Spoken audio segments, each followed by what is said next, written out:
Fallon Taylor. Fallon Taylor, little lady with a great challenge in front of her. This is Flo. Baby Flo. She wins the world championship. And the winner's circle for that cowgirl. In the victory lap, Fallon Taylor will win. She's riding a new horse, a young horse, out of her champion Flo. She has absolutely been unstoppable. What's up, Flomies? Welcome back to my channel. I'm super excited to take you guys on today's road trip. It's not just today's road trip, it's gonna take a few days, but I'm really excited to bring you guys along because these are some big rodeos that I've really done well with Baby Flo. And if you watched Unfiltered, you know that it tugs on my heartstrings to go back with a Baby Flo foal and compete at these really special places. So our first stop on this trip is Prescott, Arizona. Now, it's a bajillion degrees in Prescott, Arizona, and there's wildfires everywhere, but we are so excited to go down there and compete.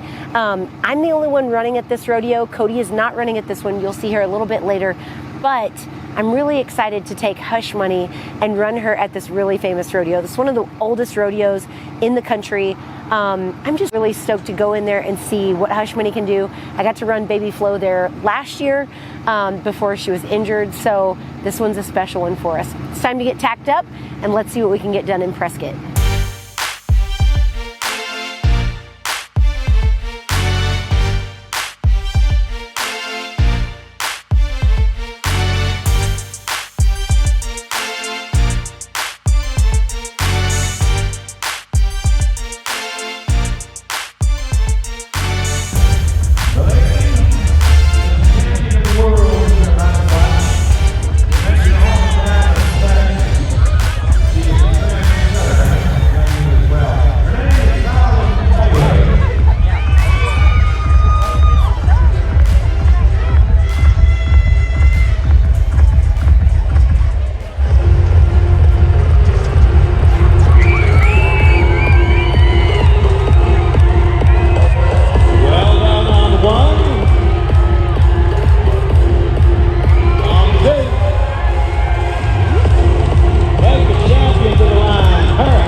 Okay, I wasn't elated with my run, but I was insanely pleased with Hush Money's run and her progress, and I know we can do better. Now, this is a really cool rodeo because the next round is actually an hour after I run. So I'm gonna catch my breath, I'm gonna let her take a breather, I'm gonna unsaddle, rinse her off, give her a minute, and then saddle right back up and make my second run. I'm pretty sure I'm gonna do an outfit change because it always seems to work out a little bit better for me. So, same day, just a couple hours apart. Let's get ready for round two.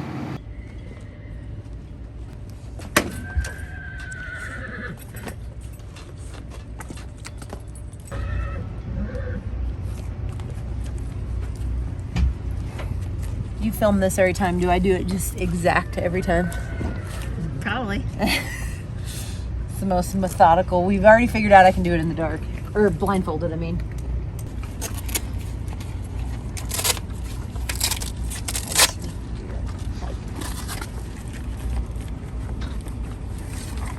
It's just the longest tongue I know. of any horse.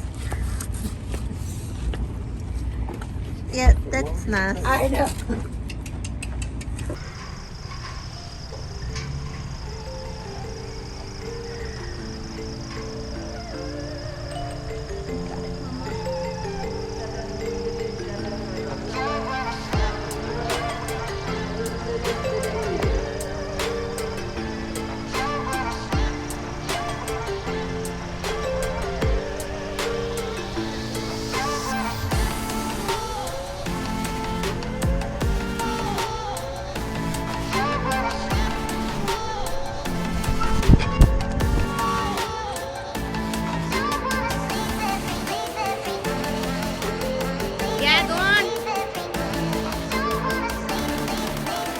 Yeah.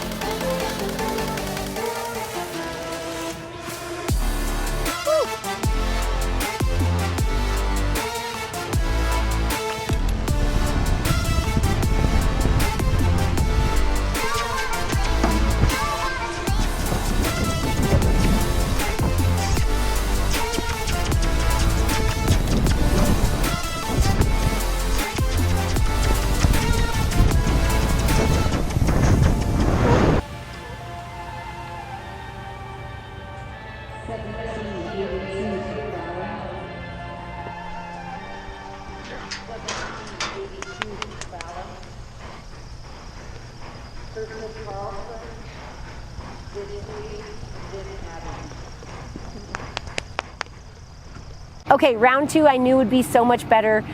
Typically, and this goes for all of us, but when you have a really nice horse, when something goes not so great, it's generally the jockey's fault, and you want it to be your fault because you can speak to yourself, to mentors, to coaches, whatever. It's a lot harder to communicate from human to animal. So anytime I make the mistakes, it's so much easier than just relying on trying to change something in my training, especially when I have 2 runs 2 hours apart. So I jockeyed up, I was a lot better, and it showed. Hush Money was incredible, but we're not gonna stay here for long. It's time for us to get to Phillips, Wisconsin. We are in beautiful Wisconsin. It's absolutely gorgeous here. It is 7:50 a.m. Slack starts in 10 minutes and we are up. Now, last year I came to this rodeo in Phillips and I don't know if you remember, but it was pouring down rain. It was muddy. I ran low. It was gross. I was 34th out in slack and they decided not to drag because they couldn't get the tractor in. But then after we left, they got the tractor in. Anyway, this year looks so much better. It's so beautiful in there. The ground looks amazing. We even got to watch the performance last night, which we didn't get to do last year, and the stalls were super accommodating. So Phillips this year, I'm giving a 10 out of 10, and I haven't even run yet, so I'm really excited. We are gonna give it all we've got because this is a WPRA Tour rodeo, not that we never give it all we've got, but just coming off that Greeley 4th place win just feels really, really good. Now, Greeley was the size of the pasture that I'm standing in, and Phillips is like a 14 or 13 second pin that's like the size of a postage stamp. So I'm a little bit weary about going from so huge to teeny tiny, but that's part of this game. We've all been talking about the most fun part of rodeo and figuring it out. I thought I would share it with you guys because it's pretty funny that people think like, I need to figure out what bit and what saddle pad, what boots, what blah, blah, blah, blah, blah. All that does matter. But the most important factor in rodeoing is figuring out the logistics, the game of what time to get on, of how to enter, of how to get fuel efficiently, how to save money along the way. Like all of those things are way tougher than the actual competing part. And I think anybody that's rodeoed for a while will tell you that that is the absolute hardest part. How do you get a trade? How do you get upright at a rodeo? There's so many different factors that factor in how we get to the places that we're going to get. And also the reason that we rarely ever get to share where we're actually going is because you get callbacks sometimes as low as like 6 days before you get somewhere. And a lot of rodeos, you have to double enter just in case of weather. So you don't go this way and now you go this way, last minute change based on weather. It's all very tricky. But what I'm happy to say is we're in Phillips, the sun is shining, the birds are singing, and we're gonna make a run. Time to get tacked up.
Okay, I thought that run was amazing. I'll be honest. I know we got hung up a little bit at the third, but I was pretty shocked by not placing at Phillips. Now, last year it was a mud hole, so this year I'm super excited that we were able to go, do well, make decent runs. I'm super bummed I didn't come out with a check, but I feel like my mare worked great. I rode her really good, put her in the right position, so it's just 1% toward our end goal for the entire year, and 1% sometimes is amazing, amazing leaps and bounds toward your goal. It's a lot better than just stopping or quitting. So now it's time to go on to another sentimental rodeo. Let's go to Manawa, Wisconsin. This is a place where Baby Flo broke the arena record, and we received a buckle a couple of years ago. I'm super excited to go run Hush Money there. Giving you the red pad. I took the flares. Okay, I took the flares and the polos, so compromise, bro. It's got to be compromise. On him is speed.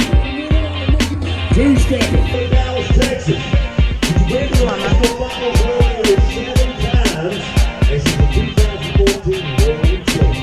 Fallon Taylor, the great one, returns to the Midwestern Rodeo.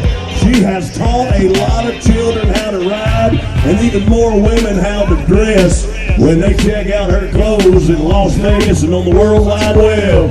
Fallon Taylor, she's got a helmet, Tim. She's got it. She won money 7 out of 10 nights in Vegas, but she didn't do that. Help her out, Fallon Taylor, world champion.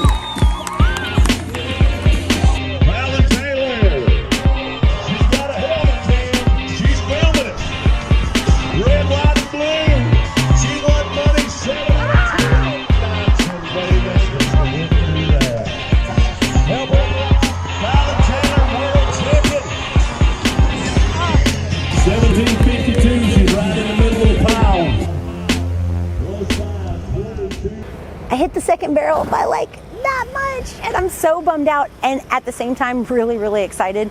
When you pull up at a rodeo to possibly be third and you just kind of cruise the rest of the pattern, that's when you know you got a really big time horse on your hands. So there's no time for me to cry about it. I've got to be really honored that I am able to ride such an amazing equine athlete.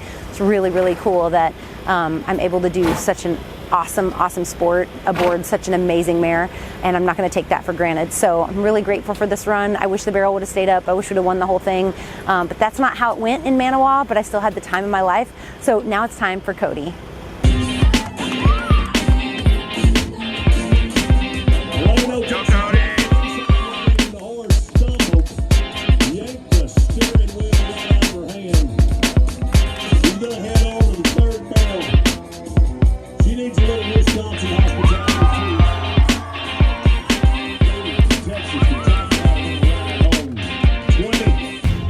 All right, Cody did the right thing. She felt a big slip from Lolo. If you go back and watch, you can see that big slip at the first barrel, and she just wasn't certain. She knew I had just come out with a barrel down, and I rarely hit barrels on Hush Money, so I think she did the very best thing that a jockey can do and pull up. She was ready to go in there and win something, but she was not prioritizing that in front of the health of her animal, and that's the reason she has the privilege of riding these amazing things.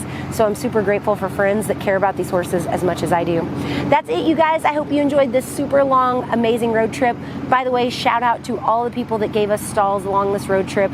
Our stall place in Wisconsin and another one in Wisconsin. We're so grateful for all of these different places that we've stayed. So thank you guys so much for helping us out as we travel across the country. That's it for today, you guys. I hope you're subscribed. If you are, and you're ding the little notification bell, I will send you a notification as soon as the vlog goes live so you can see exactly where we're at next. I'm so excited that you went with us on this journey, and I can't wait to take you on my next one. So that's it for today. As always, don't forget to count your blessings, drink your protein, and say thank you to Jesus. See you next time.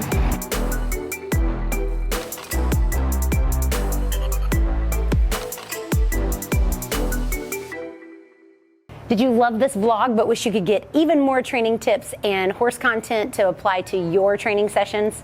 Make sure to check out thehorseboss.com. I'm excited to be your coach.